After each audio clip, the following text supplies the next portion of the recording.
I'm an electrical and physics double major.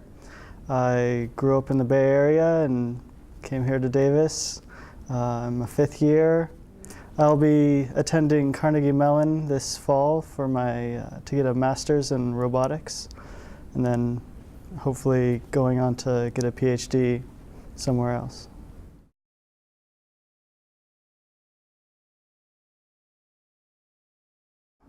The first sort of stimulus to go into robotics was actually when I was in computer science and just starting to learn about Linux.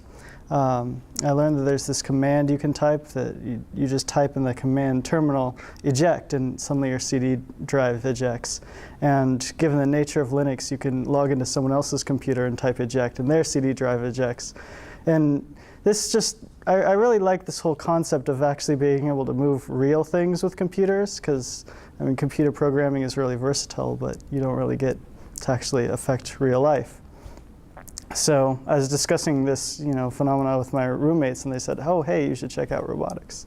And so, I looked into it and, started building things, and I was like, "Wow, this is amazing."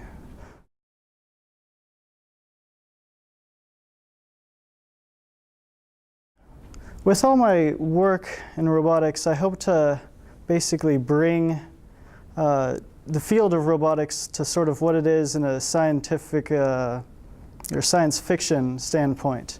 I mean, we see, R2-D2 and C-3PO going around, and it'd be really cool if we had those right now, but right now they're just, people in robot suits.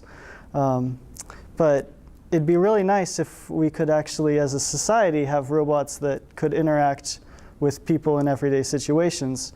And that's what I'd really like to go for in all this research, especially machine learning, would be towards getting robots to interact in human environments.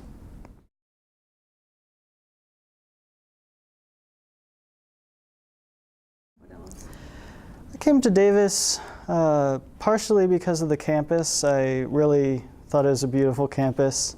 Partially because they gave me money. It is the only school that really offered me any kind of scholarship. And also because it was close to home. I had a lot of friends who were still in high school, and I would go home a lot and see them and such. Life in Davis has been quite fun. I've really enjoyed the college experience, and I think it's been everything that I could have wanted.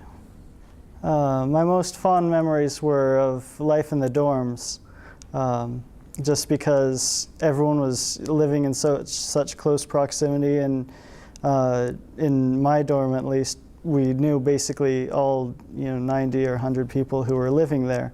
And so, basically all hours of the night you could just walk down the hall and go into people's rooms, talk to them. It's just a very open environment, and it's just especially after being in high school, where everyone's sort of split up in their own parents' houses, is just an incredibly different experience. Well, Davis never seemed to be that huge of a campus, just because, I mean, there are a lot of people around, and you see, big crowds of people moving back and forth, but in the classes that you have, there aren't that many people usually, and you sort of develop this community within, the people who are all taking the same classes as you.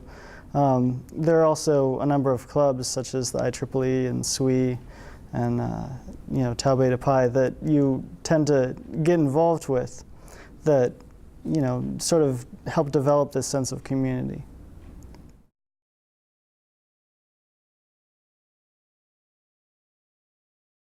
I think the biggest challenge for engineers is not to just get caught up sort of doing what everyone else is doing. I think as a society we really have to be trying to push the boundaries in terms of research and then apply that research into actual useful things.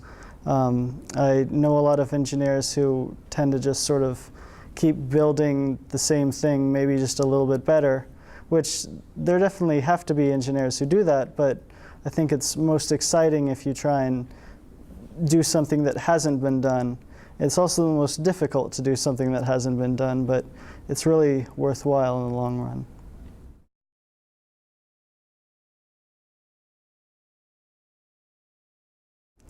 I'm very excited about my future. Engineering has a lot of possibilities that are open to me, and I'm really looking forward to it.